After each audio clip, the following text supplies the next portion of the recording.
সাথী ছাত্রছাত্রী, আশা করি তোমরা সবাই সুস্থ স্বাভাবিক আছো। প্রস্তুতি ইউটিউব চ্যানেলের পক্ষ থেকে আমি মিঠুন বিশ্বাস, তোমাদের মিঠুনদা, সকলকে আন্তরিকভাবে স্বাগত জানিয়ে আমরা খুবই গুরুত্বপূর্ণ একটা ক্লাস নিয়ে তোমাদের সামনে এসে উপস্থিত হয়েছি। তোমরা দেখতেই পাচ্ছ আমরা পশ্চিমবঙ্গের ভূপ্রকৃতি নিয়ে আলোচনা করছিলাম।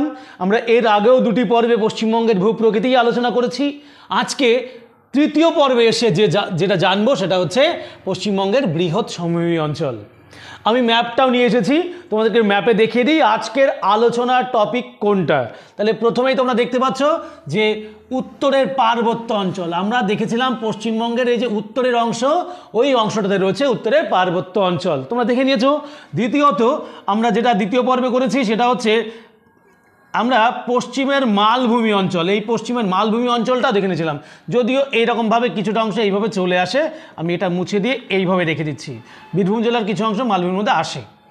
তাহলে দেখতেই পাচ্ছ যে মালভূমি অঞ্চল। বাকি রয়েছে আজকের টপিক বৃহৎ সমভূমি অঞ্চল। কেন বৃহৎ বলছি দেখো, টোটালটা বাকি টোটালটাই আমাদের বৃহৎ সমভূমি অঞ্চলের মধ্যে পড়ে। তাহলে আমি অবস্থানটা পয়েন্ট করে দেখি কোথায় কোথায় আছে। আমি জাস্ট দেখিয়ে দিচ্ছি অবস্থান, তোমরাও এইভাবেই পড়াশোনা করার চেষ্টা করো। অবস্থান তাহলে কোথায় কোথায় আছে দেখে নাও তো। এই যে শিলিগুড়ি, দার্জিলিং জেলা, দার্জিলিং জেলাতে অনলি ফর শিলিগুড়ি মহকুমাটাই আমাদের শুধুমাত্র সমভূমির মধ্যে পড়ে, বাকি সব উত্তরের পার্বত্য অঞ্চলের মধ্যে পড়ে। তারপরে জলপাইগুড়ির দক্ষিণাংশ, তারপরে কোচবিহার, উত্তর দিনাজপুর, দক্ষিণ দিনাজপুর, মালদা, মুর্শিদাবাদ, বীরভূমের পূর্বাংশ, পূর্ব বর্ধমান, পশ্চিম মেদিনীপুর, পূর্ব মেদিনীপুর, হুগলি, হাওড়া, বাকি যে যতগুলো জেলা আছে, নদিয়া, উত্তর চব্বিশ পরগনা, দক্ষিণ চব্বিশ পরগনা, এত কলকাতা, টোটালটাই আমাদের সমভূমির মধ্যে পড়ে। তাহলে বৃহৎ সমভূমি অঞ্চল অবস্থানগুলো আমি এতটা লিখছি না, তাহলে তোমরা দেখেই নিয়েছো কোন কোন স্টেট জুড়ে পড়ছে। শুধু মনে রেখো তোমরা যে দার্জিলিংয়ের শুধুমাত্র শিলিগুড়ি মহকুমাটাই সমভূমির মধ্যে পড়ে, বাকি টোটালটাই পার্বত্য অঞ্চলের মধ্যে পড়ে যায়। এবার চলে আসবো উৎপত্তি দেখবো। তাহলে একটা জিনিস দেখলাম আমরা উৎপত্তি, পরে দেখবো আমরা কি উৎপত্তি দেখব। তাহলে উৎপত্তিটা দেখে নিই কীভাবে সৃষ্টি হয়েছে। আমরা দেখতে পারবো যে উত্তরবঙ্গ দিয়ে বেশ কিছু নদীগুলো বয়ে এসেছে।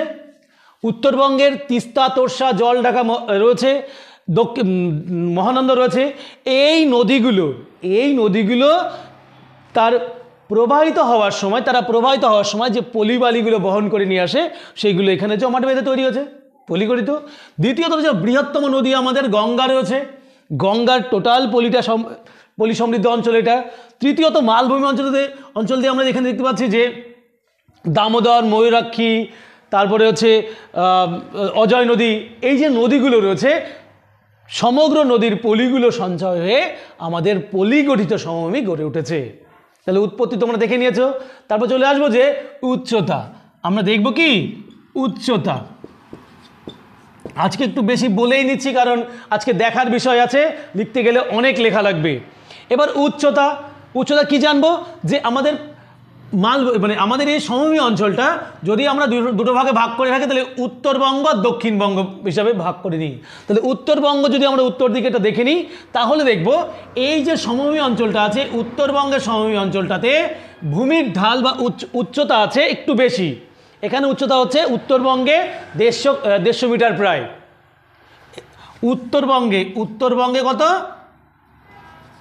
উত্তরবঙ্গে 150 মিটার, উত্তরবঙ্গে 150 মিটার। কিন্তু দেখো যখনই দক্ষিণবঙ্গে আসবো সেটা 4 থেকে 5 কিলোমিটার, কিলোমিটার বলছি কেন, দক্ষিণবঙ্গে কত আসবে? দক্ষিণবঙ্গে আসবে আমাদের 4 থেকে 5 মিটার, বোঝা গেল। এবার যদি পশ্চিমের দিকে চলে আসি, পশ্চিমের এই অঞ্চলটাতে এখানে একটুখানি উচ্চতা বাড়ে, সেটা হচ্ছে পশ্চিম দিকের উচ্চতা হবে হচ্ছে 70 থেকে 75 মিটার। তাহলে উচ্চতা আমরা দেখে নিলাম, এ পর্যন্ত ক্লিয়ার আশা করা যায়। ভূমির ঢাল ভূমির ঢালটাও দেখে নিই, আমি এখানে পয়েন্ট করে রাখছি ঢাল।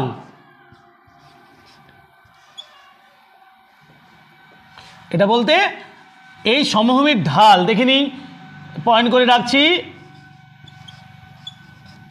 ভূমির ঢাল। তাহলে কীরকম পাবো আমরা উত্তরবঙ্গের সমভূমিটা যেটা পাচ্ছি, এই উত্তরবঙ্গের সমভূমিটা টোটালটাই দক্ষিণ দিকে ঢালু, টোটালটাই দক্ষিণ দিকে। তাহলে উত্তরবঙ্গে কি হবে, উত্তরবঙ্গে আমি এখানে লিখছি ঢাল কোন দিকে, ঢাল ঢাল হচ্ছে দক্ষিণে, দক্ষিণে ঢালু। আর বাকি দুটোতে মানে এই যে পশ্চিম দিকে আর দক্ষিণ দিকে আছে কিছুটা হচ্ছে কি মানে পশ্চিম থেকে পূর্ব দিকে ঢালু আছে। তাহলে পশ্চিম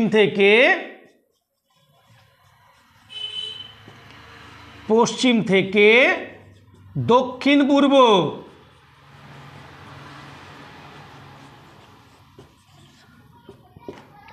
তাহলে ঢালটা দেখে নিয়েছো।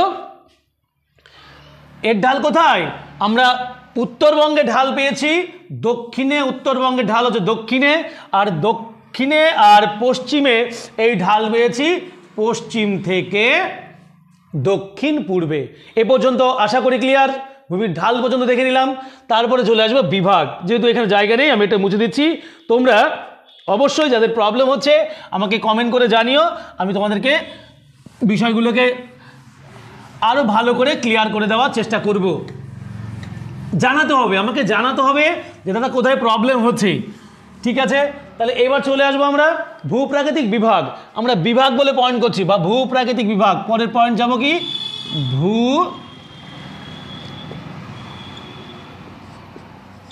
প্রাকৃতিক বিভাগ।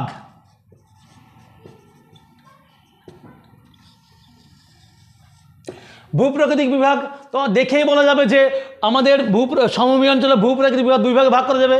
এক হচ্ছে উত্তরবঙ্গের সমভূমি আর হচ্ছে দক্ষিণবঙ্গের সমভূমি। এখান থেকে যদি ভাগ করে দিই আমরা, এটা উত্তরবঙ্গের সমভূমি পেয়ে যাবো আমরা, উত্তর দিকে উত্তরবঙ্গের সমভূমি আর নিচের দিকে দক্ষিণবঙ্গের সমভূমি। তাহলে উত্তরবঙ্গ মেনে নিয়ে আমরা দুটো ভাগে ভাগ করি। ভাগ কটা, ভাগ হচ্ছে দুটি, ভাগ হচ্ছে দুটি। কি কি, এক হচ্ছে উত্তরবঙ্গের সমভূমি, উত্তরবঙ্গের সমভূমি,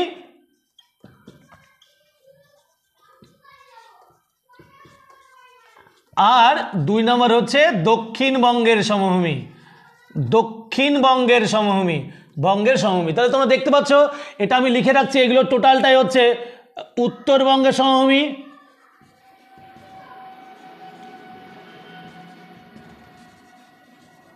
উত্তরবঙ্গের সমভূমি আর দক্ষিণবঙ্গের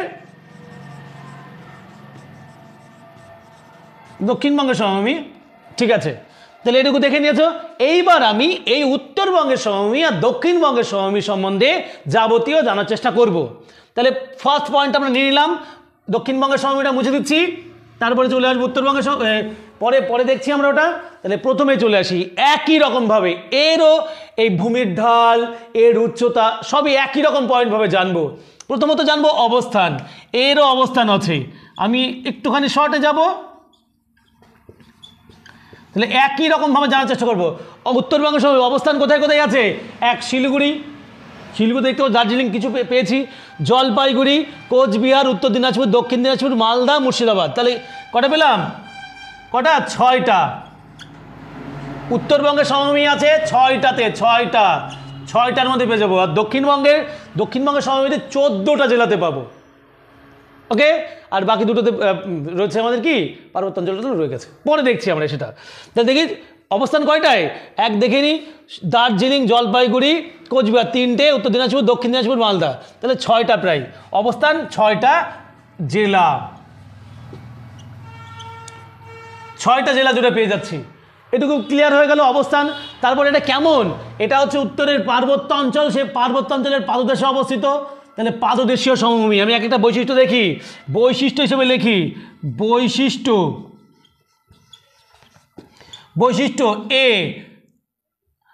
এ কি পেলাম, বৈশিষ্ট্য এ দিয়ে করছি, এটা পাদদেশীয় সমভূমি। এটা কি পাদদেশীয়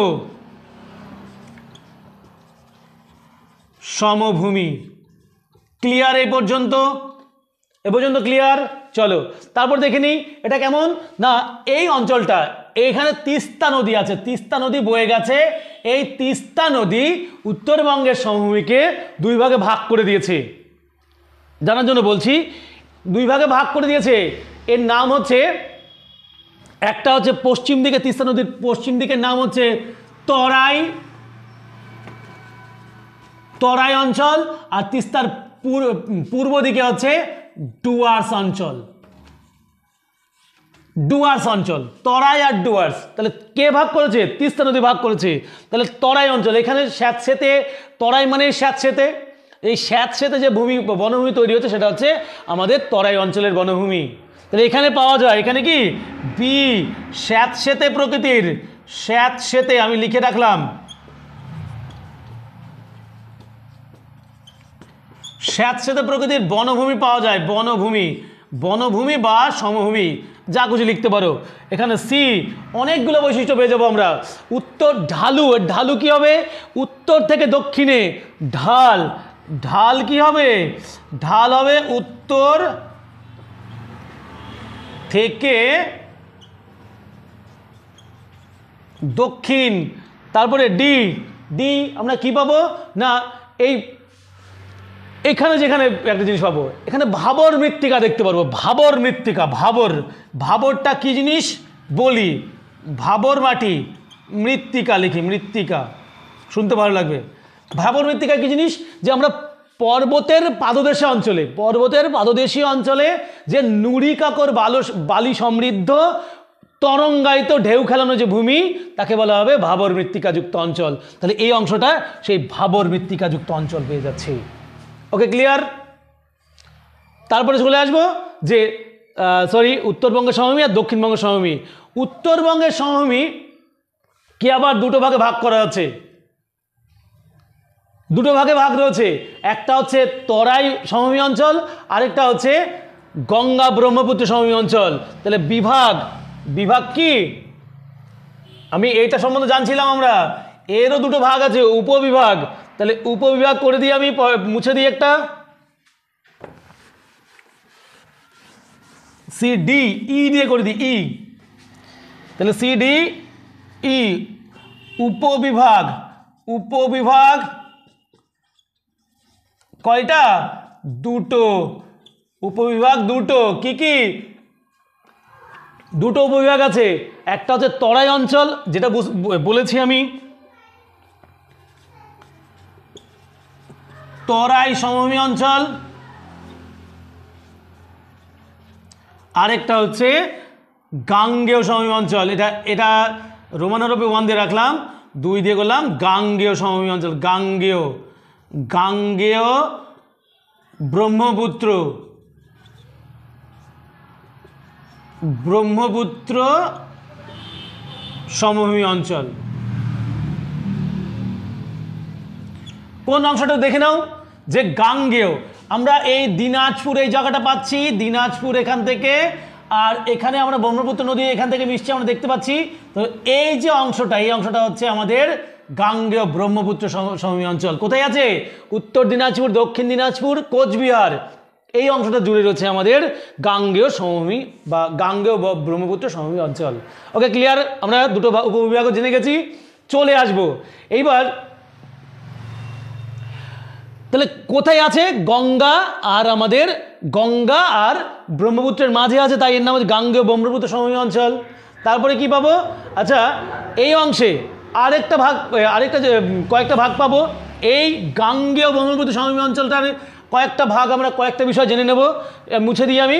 তাহলে এইটার গাঙ্গেয় সমভূমি অঞ্চলের কয়েকটা অংশ, কিছু কিছু অংশ আমরা জানবো, মানে এই দ্বিতীয় পার্টের, এই দ্বিতীয় পার্টের এইটাই অংশ। তাহলে এখানে আমি তীর চিহ্ন দিয়ে দেখিয়ে দিচ্ছি, 1 2 3 4 করে জানি না। এটা কোথায় আছে? জলপাইগুড়ি, কোচবিহার, তারপরে হচ্ছে মালদা জেলা, জলপাইগুড়ি, কোচবিহার, মালদা, এই সমস্ত অঞ্চল আছে। তাহলে অবস্থান দেখে নিলাম, ব্রহ্মপুত্র গাঙ্গেয় সমভূমি। এটারও অবস্থান আছে কোথায়? উত্তর দিনাজপুর, উত্তর দিনাজপুর, দক্ষিণ দিনাজপুর, মালদা, এই অংশটাতে। তারপরে কি পাবো? অবস্থান। তাহলে এটারও অবস্থান করি, ছোট ছোট করে করছি। এটা কোথায় পাবো আমরা? উত্তর দিনাজপুর, দক্ষিণ দিনাজপুর, মালদা, উত্তর প্লাস দক্ষিণ দিনাজপুর, মালদা, এই অংশটাতে। আচ্ছা কেন বলা হচ্ছে সে তোমরা জেনেছো যে গঙ্গা আর ব্রহ্মপুত্রের মিলিতর জন্য মাঝে রয়েছে। তারপরে চলে আসবো আমাদের পরে কি পাবো না এই অংশের কিছু অংশ এখানে অবস্থান পেলাম। তারপরে এখানে আরেকটা আমরা পাবো, এটা এক করলাম, রোমান হবে না, ক খ করি, খ খ করলাম আমরা, যে এখানে বরেন্দ্রভূমি অঞ্চল বলে একটা, যে নতুন একটা বিষয়। তাহলে বরেন্দ্রভূমি জানার জন্য বলছি, বরেন্দ্রভূমি কোন অঞ্চলটা? আমরা জানি যে বরেন্দ্রভূমি বলতে এই দক্ষিণ দিনাজপুরের এই অংশটা, মালদার কিছু অংশ, এইটা হচ্ছে বরেন্দ্রভূমির মধ্যে পড়ে।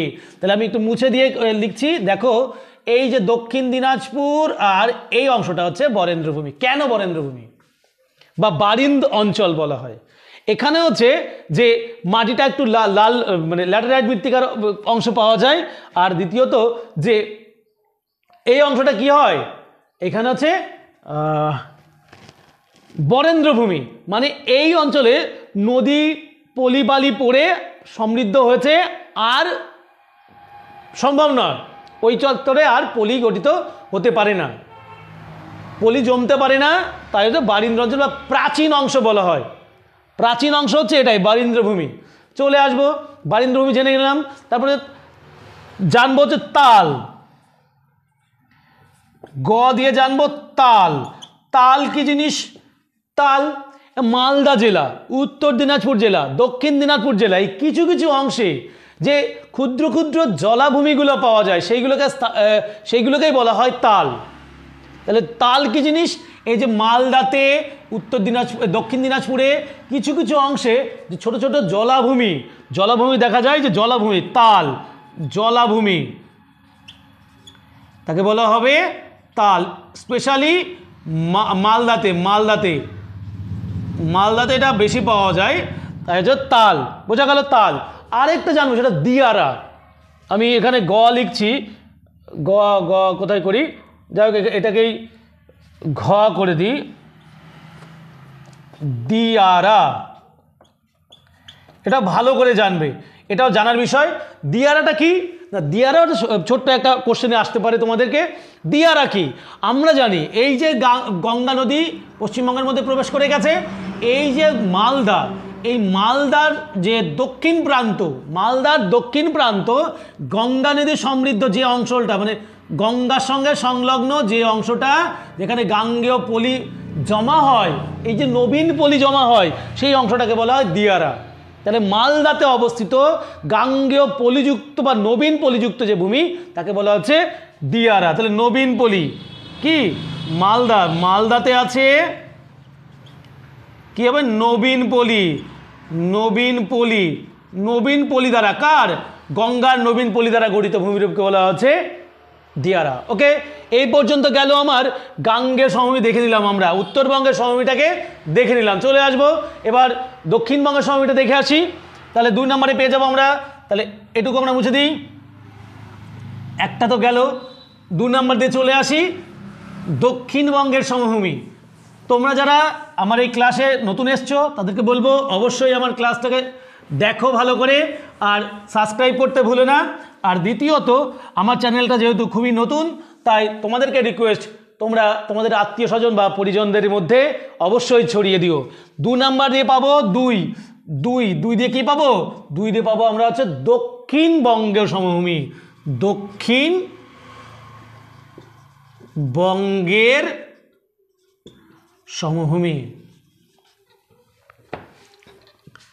দক্ষিণবঙ্গের সমভূমি। দক্ষিণবঙ্গ বলতে এই লোয়ার পার্টের যে সমভূমিটা রয়েছে, টোটালটা হচ্ছে আমাদের দক্ষিণবঙ্গের সমভূমি। তাহলে কোন কোন স্টেট, এরও একই রকম প্রসেস আমরা জানবো যখন অবস্থান, একভাবে জানবো কোন কোন স্টেট। আমি বলছি 14টা ডিস্ট্রিক্ট নিয়ে তৈরি হয়েছে। দেখে নাও তোমরা, মুর্শিদাবাদ বলছি না আমি এতগুলো, মেদিনীপুর, পূর্ব মেদিনীপুর, 2 মেদিনীপুর, 2 চব্বিশ পরগনা, হাওড়া, কলকাতা, নদিয়া, মুর্শিদাবাদ, হুগলি, বর্ধমান, পূর্ব বর্ধমান, বীরভূমের কিছু অংশ, টোটালটা জুড়ে টোটাল 14টা জেলার মধ্যে এই দক্ষিণবঙ্গের সমভূমিটা অবস্থিত। ওকে, তাহলে এবার চলে আসি, অবস্থান জেনে গেছি 14টা জেলা জুড়ে, দক্ষিণবঙ্গের 14টা জেলাতে এটা আছে। ওকে, চলে আসব যে এই আগে ভাগ করে আমরা জানার চেষ্টা করি, এটা বিভাগ, এর আবার উপবিভাগ আছে, উপবিভাগ 4টে, উপবিভাগ আছে 4টে। আমি এক এক করে জানবো আর বলবো। প্রথমে রার সমভূমি অঞ্চল, এক ক করে দিই, ক রার,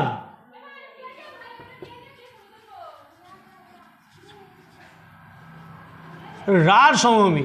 রার সমভূমি কোনটাকে বলা হয় একটু দেখে নিই। আমরা দেখব যে কোন কোন ডিস্ট্রিক্টে পাওয়া যায় রার। রার হচ্ছে কাঁকড়ের মৃত্তিকা, এই টাইপ কিছু। তো রার মৃত্তিকা ঝাড়গ্রাম, মেদিনীপুর, বাঁকুড়া, বর্ধমান। তাহলে আমি এটা মুছে দিই, তোমরা দেখে নাও।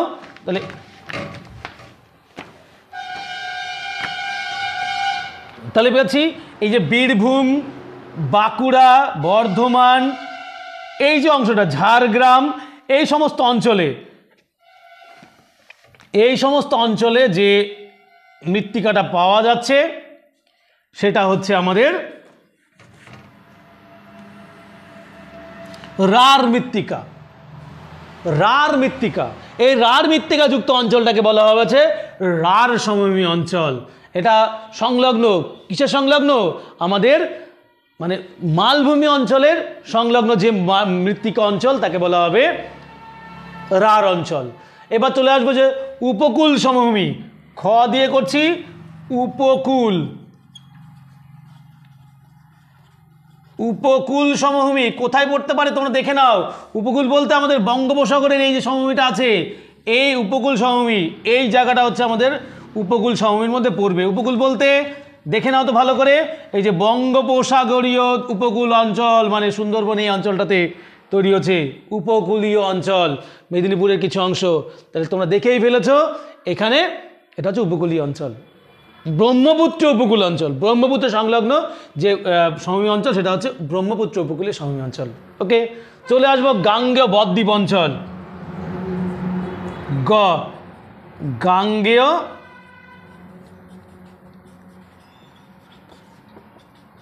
বদ্বীপ অঞ্চল, সমভূমি অঞ্চল। তাহলে গাঙ্গেয় বদ্বীপ সমভূমি অঞ্চল বলতে আমাদের গঙ্গার নিম্ন প্রবাহ আমরা জানি পশ্চিমবঙ্গে প্রবাহিত হচ্ছে। এই গঙ্গার নিম্ন প্রবাহ যখন এসেছে এই বিভিন্ন অঞ্চলে, তাহলে এগুলো গাঙ্গেয় সব বদ্বীপ। এই যে বদ্বীপটা অংশটা টোটাল গঙ্গা নদীর প্রবাহ পথে যে বদ্বীপগুলো তৈরি হচ্ছে সেগুলো হচ্ছে আমার গাঙ্গেয় বদ্বীপ অঞ্চল। এই সমভূমি তৈরি করেছে বদ্বীপ সমভূমি অঞ্চল। এবার বলছে এখানে কিছু জিনিস জানবো, যেটা হচ্ছে বাগড়ি অঞ্চল। বাগড়ি অঞ্চল কি জিনিস না, বাগড়ি অঞ্চল বলা হবে যে অঞ্চলে নদী প্রবাহিত হতো, পলি জমতো, কিন্তু এখন আর সেখানে নদী পৌঁছায়ও না বা পরিণত না হয়েও, বা বদ্বীপের কোনো গঠন সেখানে সম্পূর্ণ হয় না, সেটা হচ্ছে আমাদের বাগড়ি অঞ্চল পাবো। নদিয়া যেমন আমাদের বাগড়ি অঞ্চলের মধ্যেই পড়ে। তারপরে পাবো আমরা যে এখানে কয়েকটা বিষয় পাবো, যে মৃতপ্রায় বদ্বীপ, যে সমস্ত বদ্বীপ অঞ্চল দীর্ঘকাল ধরে নদীর বাঁকের ফলে যে আর বদ্বীপে তৈরি করতে পারছে না, সেগুলো মৃতপ্রায় বদ্বীপ। আবার পাবো এখানে সক্রিয় বদ্বীপ অঞ্চল, যে অংশে এখনও বর্তমানে পলি জমাট হচ্ছে এবং বদ্বীপটা এখনও গঠিত হচ্ছে, সেই অংশটাকে সক্রিয় বদ্বীপ অঞ্চল। যেমন বাগড়ি মৃতপ্রায়, তারপর পরিণত বদ্বীপ পেয়েছি। আর পরিণত বদ্বীপ বলতে যে অংশটা বদ্বীপটা পুরো পরিণত হয়েছে সেটা হচ্ছে পরিণত বদ্বীপ অঞ্চল। তারপরে এবার পাবো আমরা কি 4 নম্বরে সুন্দরবন বদ্বীপ অঞ্চল। সুন্দরবন এটাই শেষ, সুন্দরবন বদ্বীপ অঞ্চল। সুন্দরবন সংলগ্ন মানে দক্ষিণ 24 পরগনায় যে পলিটা জমা হয় সক্রিয় বদ্বীপ অঞ্চলে, ওই অঞ্চলেই আছে সুন্দরবন বদ্বীপ অঞ্চল সমভূমি। এখানে কি হয়, অধিকাংশটাই সুন্দরবনের মধ্যে অবস্থিত। আর এখানে আমরা কি বাদা আর আবাদা বলে একটা বিষয় জানতে পারবো। বাদা হচ্ছে যে সমস্ত লবণাক্ত জল যে সমস্ত ভূমিতে প্রবেশ করে সেখানে চাষবাস সম্ভব না, তাহলে সেগুলো আবাদা, আবাদা যেখানে চাষাবাদ করা যায় না। আর যেখানে চাষ করা যায়, লবণাক্ত জল পৌঁছায় না, সেখানে হচ্ছে আমাদের বাদা অঞ্চল। ওকে, এইভাবে আমরা পশ্চিমবঙ্গের ভূ প্রকৃতি শেষ করছি আজকে এই টপিকের মধ্যে দিয়ে। তোমাদের যদি কোথাও কোনো ডাউট থাকে অবশ্যই আমাকে ইনবক্স করো। আর তোমাদেরকে রিকোয়েস্ট করব যে আমার এই ভিডিওটাকে একটু সাবস্ক্রাইব করো, একটু লাইক কমেন্ট শেয়ার করতে ভুলো না, আর সকলের মধ্যে একটু ছড়িয়ে দিও। ধন্যবাদ।